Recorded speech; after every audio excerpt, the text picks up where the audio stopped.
சிவபெருமான் நம்மோட விளையாடுறார், அவ்வளோதான். அப்படி சொல்லி பார்க்குறார். பார்க்கும்போது நீ எந்த அளவுக்கு வந்துட்டு இருக்க, திட்டமாக இருக்கியா, இன்னும் அவர் மேலே கொண்ட பக்தியில் உறுதியாக இருக்கியான்னு நம்மளோட விளையாடி பார்க்கின்றார். அப்படி பார்க்கும் சமயத்திலும் நம் நிலையாக இருக்க வேண்டும். நம் நிலையில் எந்த மாற்றமும் அடைந்து விடக்கூடாது. அப்படியா நான் பைத்தியக்காரனா, அப்படியா நான் பித்தனா அப்படின்னு சிரிச்சுக்கிட்டு போயிடணும்.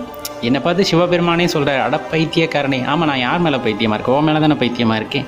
அட பித்தனே, ஆமாம் நான் பித்தன் தான், ஓ மேலே தானே பித்து பிடிச்சிருக்கேன் அப்படின்ட்டு நம்ம அடுத்த நகர்வுக்கு போய்விட வேண்டுமே தவிர, நம்மிடம் கேலி செய்கிறார்கள், கிண்டல் பேசுகிறார்கள் என்பதற்காக மனம் நொந்து அவர்களை பற்றி எதிர்மறையாக கூட யோசிக்கக்கூடாது.